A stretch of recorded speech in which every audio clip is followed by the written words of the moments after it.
दोस्तों नमस्कार। आप देख रहे हैं अपना चहेता न्यूज चैनल जालौन टाइम्स। प्रधानमंत्री नरेंद्र मोदी तीसरी बार शपथ ले चुके हैं और इस बीच में उन्होंने सरकारी काम क्या किया ये पता नहीं, लेकिन एक तो वो G7 देशों का सम्मेलन होना था इटली में, वहां पे गए। फिर वो अगले दिन अपने संसदीय क्षेत्र में, जब वहां से लौटे तो अपने संसदीय क्षेत्र बनारस गए और उसके बाद में फिर जो है वो आज नालंदा में थे, जहां पे उन्होंने वो जो प्राचीन बौद्ध विश्वविद्यालय था उस बौद्ध विश्वविद्यालय को पुनर्जीवित करने के कार्य का उन्होंने उद्घाटन किया। तो इटली पहुंचे। इटली में G7 देशों का सम्मेलन था, लेकिन G7 देशों का भारत सदस्य नहीं है, G7 का सदस्य नहीं है।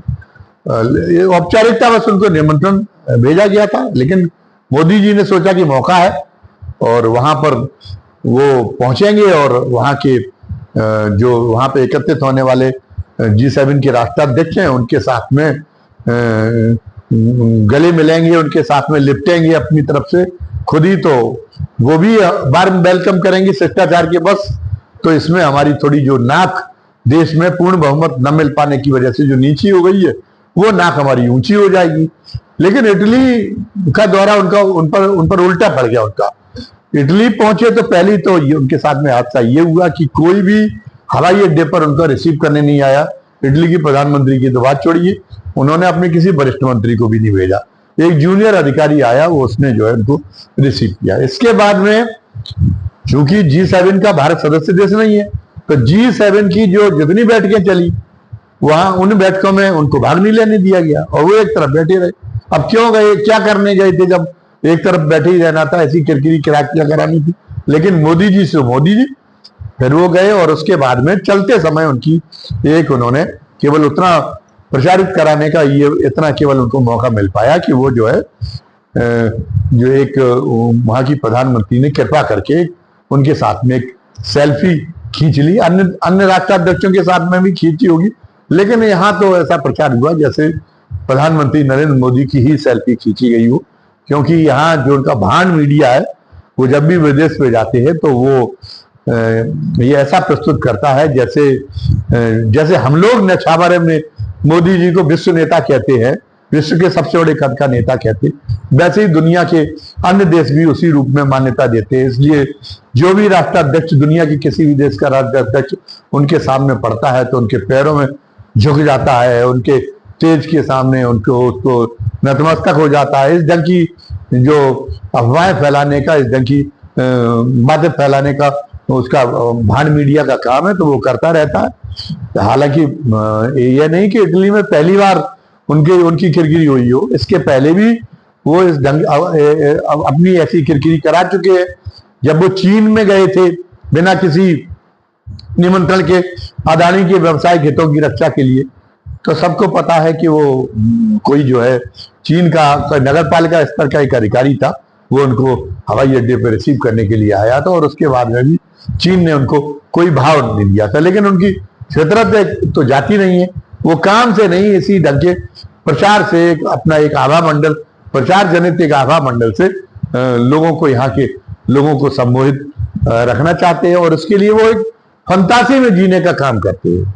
जहां पे भी उनकी फंतासियां अब तो मखौल का विषय बन चुकी है। अगर पता चला कि चीनी राष्ट्रपति यहाँ पर आए तो चीनी राष्ट्रपति उन्होंने वहां पर ये प्रसारित किया कि चीनी राष्ट्रपति आए थे, वो उसी गांव के रहने वाले चीन में जहां से हिंसांग आया था और फिर जो है वो वो मेरे गांव तक आया था गुजरात में। ये कहाँ का जमीन आसमान का कौन सा खुलावा जोड़ते हैं ये पता नहीं चलता। अगर वहां पे अब की बार तो वैसे तो मुसलमानों के खिलाफ बहुत बोलते हैं, लेकिन अब की बार मौका आया तो उन्होंने कहा कि ईद के दिन था तो ईद के दिन तो मेरी जो है वो ईद के दिन तो मेरे यहाँ खाना बनते ही नहीं था। मेरा एक मुस्लिम मित्र था, मैं वहीं के पास चला जाता था।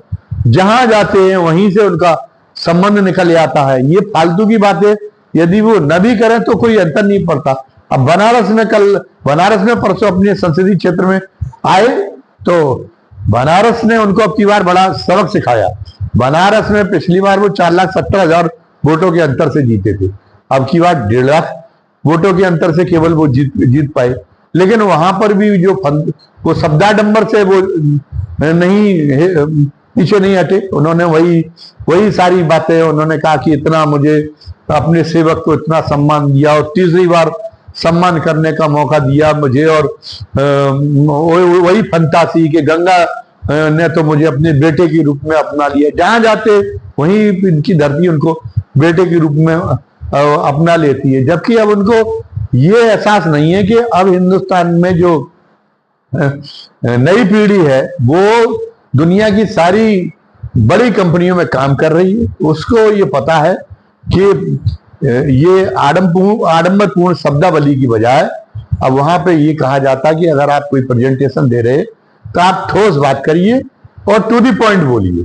वही भाषण कहलाता। वही राष्ट्राध्यक्षों पे भी लागू होने लगा, वही नेताओं पे भी लागू होने लगा। इधर उधर की बातें करने का कोई मतलब नहीं, और अब कोई प्रभावित भी नहीं होता। 10 साल आपको झेलते झेलते हो गए। हर सम्मोहन की एक सीमा होती है।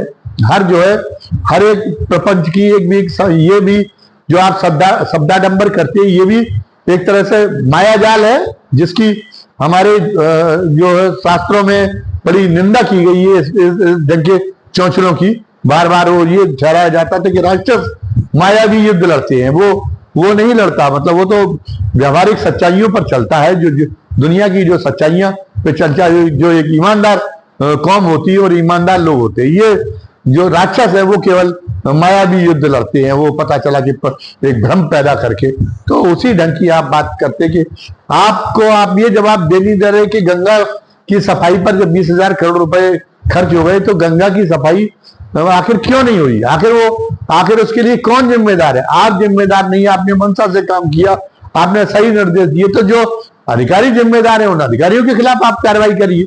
लेकिन आप तो किसी को जवाबदेही नहीं ठहराना चाहते। आपने वहां इस बात की चर्चा नहीं की कि आखिर आपने मुझे मतलब इतनी ज्यादा अपनी नजरों से क्यों उतार दिया कि मैं इतने कम वोटों से जीत पाया। आप वहां कह सकते थे कि इसमें मेरी कुछ गलती होगी जो मैं केवल 1.5 लाख वोटों से जीता, और मैं उन गलतियों को समझूंगा और उन गलतियों में सुधार करूंगा, ताकि भविष्य में आपका स्नेह हमें मैं ब्याज के मिल सके। पिछली बार जितना स्नेह आपने हमको दिया था उसमें आप अपना और ब्याज जोड़ के हमारा स्नेह हमें आपको स्नेह देंगे। हम इस ढंग से काम करेंगे, ये वायदा कर सकते थे। कुछ वाराणसी के बारे में, वाराणसी के लिए कुछ करने की जो ठोस रूपरेखा आपके दिमाग में हो, उसकी आप चर्चा कर सकते थे। इस ढंग का जो विनम्रता दिखाते हैं, ये वो कोई नीचे नहीं हो जाते, बल्कि होता उल्टा ये कि कद उन्हीं का बढ़ता है। कद उन्हीं ऊंचे कद के वही लोग कहलाते जो जिनमें विनम्रता का भाव होता है, जो अपनी गलतियों के लिए माफी मांगते बहुत ही खुले दिल से। मतलब कोई जो है उनके अंदर कोई संकोच नहीं। वो जो लोग ये कहते कि नहीं गलती तो मुझसे हो ही सकती है, गलती मैं भी एक इंसान हूं, मुझसे भी गलती हुई हो। दूसरे लोग कहें कि नहीं आपसे कोई गलती नहीं हो सकती। लेकिन वो जो बड़े लोग वास्तव में बड़े लोग, जो आपकी तरह के बड़े लोग नहीं, जो अपने आप को प्रस्तुत करवाते कृत्रिम तरीकों से, जो वास्तव में बड़े लोग हैं, वो तो हमेशा वो हमेशा विनम्रता का निर्वाह करते। वो हमेशा यही की बात कहते कि नहीं हमसे भी कई गलतियां होती हैं और हम दिन पर दिन गलतियों का परिष्कार करने की कोशिश करते रहते हैं, और उसमें वो अपने ओछापन को सुधारते रहते हैं। आज वो नालंदा आए, नालंदा में भी उन्होंने सब वही बातें कही। अब उनको ये पता नहीं कि वो जिस नालंदा में गए थे, वो जिस संस्कृति का प्रचार कर रहे और उस संस्कृति से जिस मानसिकता का पोषण हो रहा, नालंदा सर्वथा उसके विरुद्ध है। अब उनके जो प्रेरणा स्रोत रहे हैं, हालांकि आज तो वो उनको भी प्रेरणा स्रोत नहीं मानते, उन्होंने ही मजबूर किया था। उन्होंने ही 2005 में संघ ने ही कहा था आडवाणी जी से कि अब आप युवाओं के लिए खाली करिए, युवाओं के लिए जो है जगह खाली करिए। अब आप जितना आप कर सकते थे आपने कर लिया, और उसके बाद में वही दबाव देके और मोदी जी को आगे लाने का काम किया। वो प्रधानमंत्री पद पर बिठाने का श्रेय उसी संघ को है। लेकिन अब कृतज्ञता कहा जाए, ऐसे क्या कहा जाए कि उसी संघ ने जब ये बात उठ गई कि ये बात अरविंद केजरीवाल ने सिगुफेबाजी में कह दी, जो उनको अंतरिम जमानत मिली थी चुनाव प्रचार तक करने के लिए, कि अब की बार तो मोदी जी तो 75 वर्ष अगले वर्ष वो 75 साल के होने जा रहे हैं, तो अगले वर्ष उनको हटना पड़ेगा और उसके बाद में वो अमित शाह बने और के योगी बने। इस बीच में तकरार चिड़ी हुई है, रार चिड़ी हुई है, इसलिए अमित शाह जो है उनको हटवा देंगे, योगी जी को किनारे करवा देंगे। तो अब कायदे से तो उनको अमित शाह को के मुंह से ये प्रतिवाद नहीं कराना चाहिए था, क्योंकि संघ का बनाया हुआ नियम था ये कि 75 वर्ष की उम्र के बाद में प्रमुख पद पर नहीं रहेगा।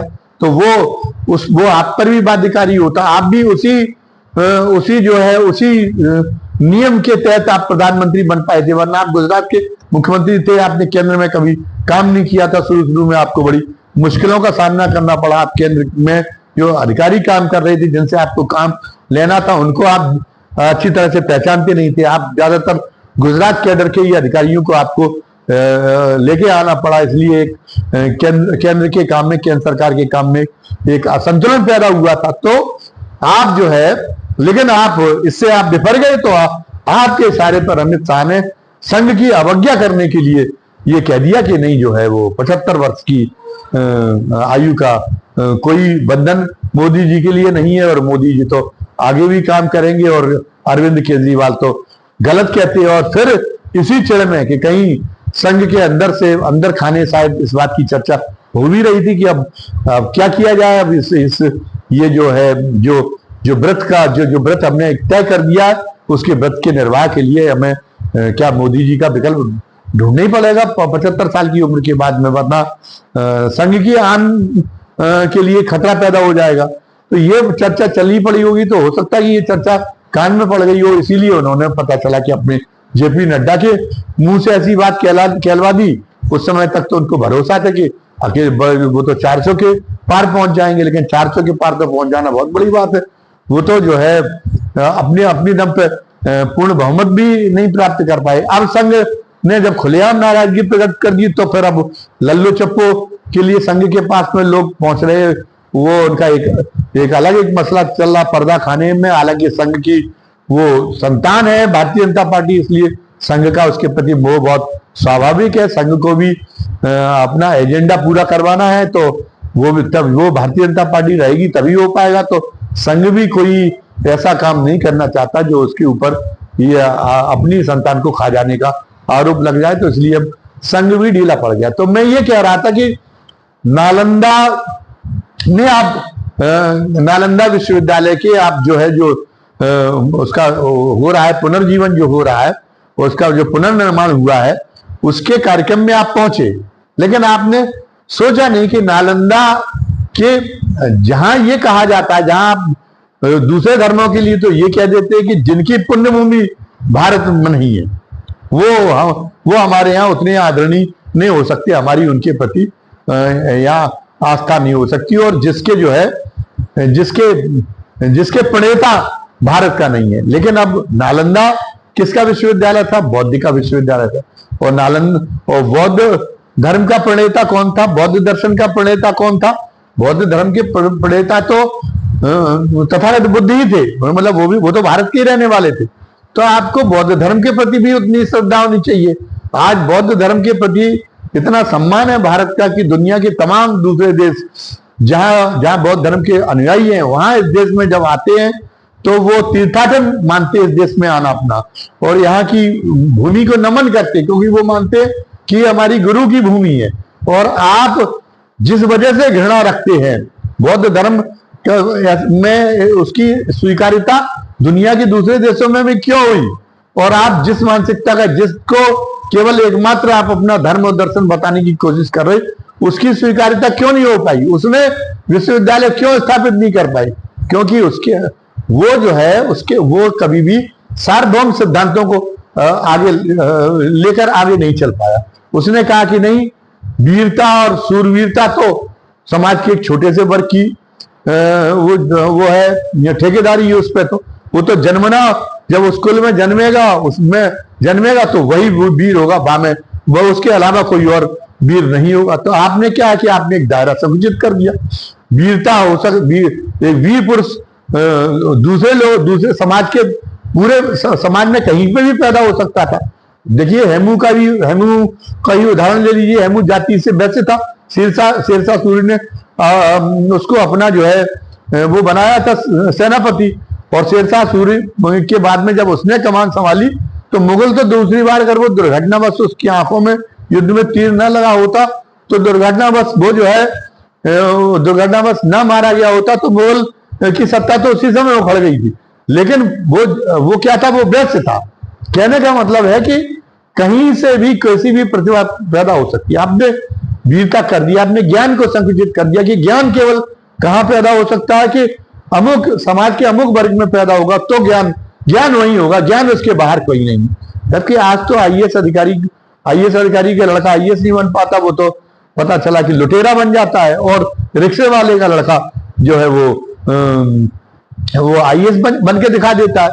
तो प्रतिभा किसी भी उसकी मोहताज नहीं होती, किसी वंश की, किसी परिवार की और किसी जात की मोहताज नहीं होती। आपने उसको सीमित कर दिया। उसके कारण से क्या है कि आपने दूसरे लोगों पे पाबंदी लगा दी। जो देश का जो बहुतायत समाज था उसमें आपने पाबंदी लगा दी कि अगर वो ज्ञान की बात करेगा, अगर वो पवित्रता से रहने की का हट करेगा, अगर वो पता चला कि संयम के साथ अपनी दिनचर्या में संयम के व्रत का पालन करेगा, तो हम उसका वध कर देंगे, हम उसको इजाजत नहीं देंगे। तो आपने उसको एक तरह से नर्क में धकेल दिया अपने ही देश के बहुतायत वर्ग की। और ज्ञान को आपने सीमित कर दिया कि ज्ञान की ठेकेदारी केवल यहीं तक है। उसका नतीजा ये है कि आज जितने वैज्ञानिक आविष्कार है, सब में शर्मिंदगी भारत को उठानी पड़ती, किसी में भी भारत का योगदान नहीं दिखाई देता। जितनी भी चीजें बनी हुई हैं किसी में भी, उसमें पता ये चला कि मेडिकल साइंस में, उसमें आपका जब बीमार पड़ जाता है, बड़ी बड़ी बातें, फर्जी बातें, झूठी बातें आप कहते हैं कि हमारे मंत्रों से ठीक हो जाती है। लेकिन जो लोग ये कहते हैं, जो आपके तथाकथित संत बन गए हैं, जिनका जो ग्रस्तों से भी ज्यादा लोलोप है और जो हर मामले में, वो लोग जब बीमार पड़ जाते हैं तो वो जाते एम्स में ही है, जहां वो मेडिकल साइंस के आधार पर ही इलाज कराने के लिए जाते, अपने जीवन के मोह में। वो कहीं कोई मंत्र उनके लिए काम नहीं आता। लेकिन आप भी कर सकते थे। मेडिकल साइंस में हो सकता है कि आपका योगदान ज्यादा बड़ा होता। आज आप ही की तूती बोल रही होती मेडिकल साइंस में भी, तमाम सारे वैज्ञानिक आविष्कारों में भी, लेकिन आपकी नहीं बोली क्योंकि आपने दायरा संकुचित कर दिया। नहीं, और इसी तरीके से आपका ये कि अब आप जब पूरी दुनिया को आपने जो नियम बनाए वो पूरी दुनिया में लागू नहीं किए जा सकते, क्योंकि आप अपने लोगों को तो दबा लेंगे और आप कहेंगे कि आपको ये अधिकार नहीं है, और आपको ज्ञान पाने का अधिकार नहीं है, आपको शस्त्र धारण करने का अधिकार नहीं है, आपको व्यापार करने का अधिकार नहीं है। लेकिन पूरी दुनिया आप कैसे मानेगी? जो दूसरी नस्ल के लोग हैं, दूसरे देशों के लोग हैं, वो कैसे मानेंगे? तो जो आपका एक ये संकुचित दर्शन था, जिसमें सार्वभौमिकता की कमी थी, इसलिए विश्वविद्यालय आपने स्थापित नहीं किए। विश्वविद्यालय किसने स्थापित किए? दुनिया के पहले विश्वविद्यालय बौद्धों ने स्थापित की। बौद्ध धर्म के विश्वविद्यालय स्थापित हुए, जहां पर लालायत रहता था दुनिया की हर नस्ल का, दुनिया की हर देश का जो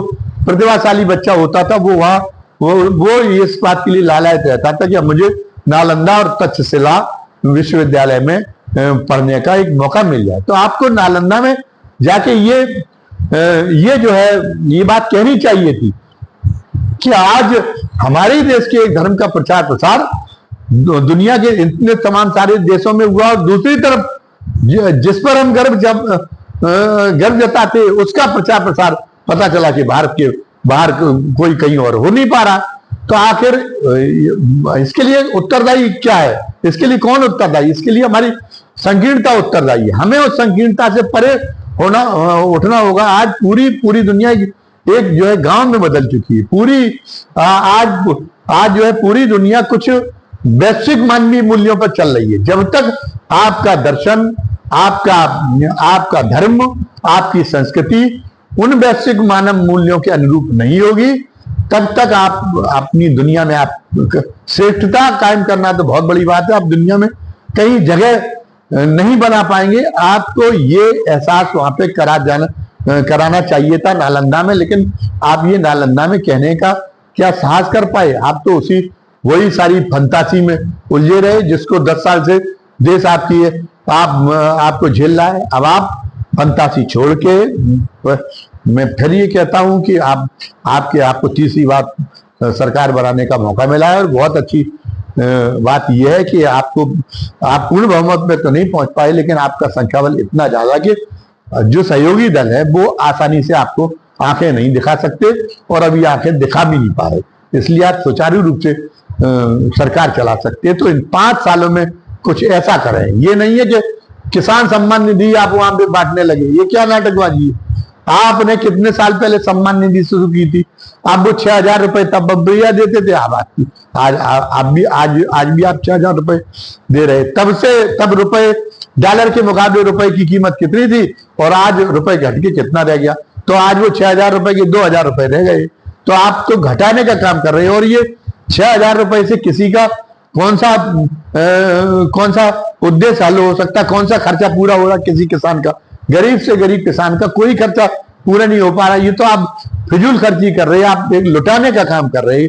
या तो आप इसको बढ़ाइए, आप कम से कम एक खर्चा पूरा हो, वो एक गैस का सिलेंडर ही जो साल भर में जितना सिलेंडर का खर्चा होता है, कम से कम उतने सिलेंडर के खर्चे भरने के, उससे सिलेंडर के खर्च लाए पैसे आप उसके देने लगे। या आप बेमतलब का ये पैसा वोटों के लिए लुटाने की बजाय आप इस पैसे को खत्म कर दें। इस पैसे से कोई गरीब से गरीब किसान की कोई भलाई होने वाली नहीं है। मैं ये नहीं कि इस बात की आपके लिए आपकी आलोचना कर रहा हूं, मैं तो इस बात के लिए विपक्ष की आलोचना भी कर रहा हूं कि जिसने चुनाव में तमाम सारे कि हम अपने खाते में इतने रुपए भेज देंगे, महिलाओं के खाते में इतने रुपए भेज देंगे, ये बातें नहीं करनी चाहिए। होना ये चाहिए कि आप नीतिगत विसंगतियों को दूर करें, जिनके कारण एक अमीर की अमीरी तो बढ़ती जाती है और कई गुना, लेकिन जो एक आम आदमी है उस आम आदमी की समृद्धि में कोई अंतर नहीं होता। इसलिए आप खुशहाली सूचकांक में 126वें नंबर पे आप बने हुए। आप नीतियां इस ढंग से नीतियां व्यवस्थित करें जिन नीतियों से एक अमीर आदमी की समृद्धि बढ़े, तो एक गरीब आदमी की भी, एक आम आदमी की भी आमदनी बढ़े, ताकि वो भी जितने भी विज्ञान के जीवन को सुखमय बनाने के आविष्कार हैं वो भी उनका उपभोग कर सके, और खुशहाली सूचकांक पर आप अपने देश की विशालता के अनुरूप ऊंचाई पर पहुंच सके। धन्यवाद। और आपको ये आज का वीडियो कैसा लगा? अगर आपको ये वीडियो दिलचस्प लगा हो तो नए दर्शकों से हमारा निवेदन है कि वो हमारे चैनल को ज्यादा से ज्यादा संख्या में सब्सक्राइब करें, लाइक करें और बेल आइकॉन दबा दें, ताकि जब भी हम कोई नया वीडियो डालें वो भी इतना ही दिलचस्प बनाने की हम कोशिश करेंगे, उसका नोटिफिकेशन आपको मिल जाया करे, उसके बारे में तत्काल आप सूचित हो जाया करें, अवगत हो जाया करें, और साथ ही आज के वीडियो के बारे में कमेंट बॉक्स में अपनी राय लिखना न भूलें। धन्यवाद। जय हिंद, जय भारत।